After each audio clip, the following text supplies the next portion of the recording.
Susan, mga ganitong oras talaga yung masarap magmerienda. Ay, sinabi mo pa naman, Kuya Kim. Baka naman, Kuya Kim. Mas sumasarap yan kapag sa harap mismo niluluto yung kakainin mo. Di ba? Mainit-init pa? Game ka ba, Susan, na kumain na niluto sa bato mula sa bulkan? Mukhang inggit match na naman tayo sa food trip ng ating damn buddy na si Migs. Migs, where na you? Niluto lang naman sa may bulkan. Hindi naman yung bulkan ng kakainin.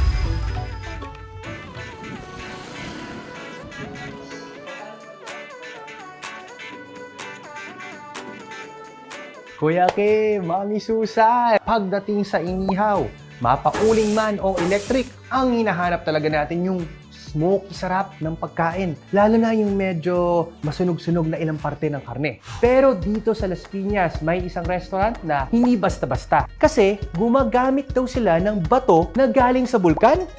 Tikman natin ang luto na gamit ang Lava Stone Grill. Hello po. Hello. Kasama ko po ngayon si Sir Ralph ng Hydro. At syempre, ngayong araw na to, tuturuan niya tayo kung ano ba ang Lava Stone Grill. Kung hindi ako nagkakamali, ito po yung Lava Stone. Palagay natin yung mga kapuso natin sanay sa mga sizzling plate. Kasi yun yung pinaka-relatable siguro sa pag-grill. O kaya mga uling or electric grill. Kapag magluluto ka dati kasi dami mga nakasaksak na wires. So this one removes that. Also, when you cook it with lava stone rock, may certain aroma kasi ang lava stone na nag-i-emit when you cook it. May minerals din kasi ang lava eh. At ito naman po ay, ano naman ang tawag dito sa... This is the hibachi. At meron siyang, ano ba itong nasa loob, sir? Solid fuel yung nandiyan sa loob niya. Siya yung magsusustain ng init ng lava stone mo. Ano po ba yung mga pwede at bawal iluto dito sa ganitong lava stone grill?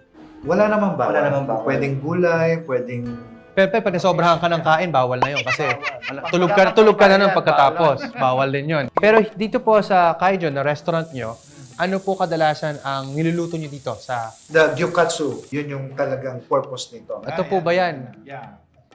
Ang ganda na nung lalagyan. Ito, bento box siya. Ito ang gyukatsu. Gyu, meaning beef. Correct? Ito po yung beef. And then the katsu, ito yung deep fried. Right, yes. So this one, nakainit yung lava rock muna sa stove. And then we will heat it with this one. Yun po. Para mas ramdam ang pagkain ng Japanese food sa resto na ito, ini-import pa nila mismo mula Japan ang lava stone grill na kanilang ginagamit. So ngayon magluluto na po tayo mga kapuso.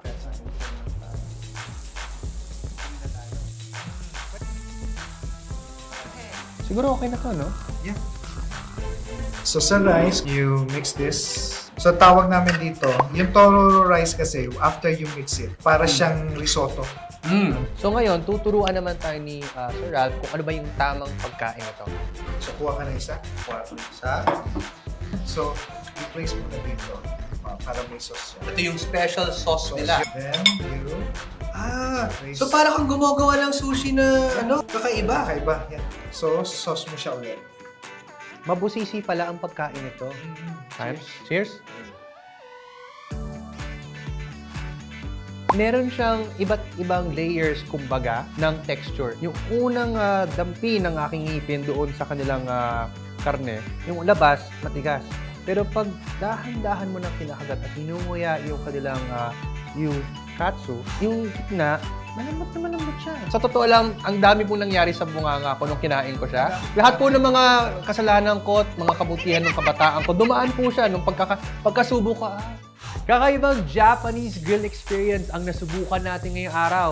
Nako, Kuya Kim, Mami Susan, pakiramdam ko, hahanap-hanapin ko to pag uwi ko. Anyways, ako po si Migs Almendras at yan ang kwentong dapat alam mo. Back to studio.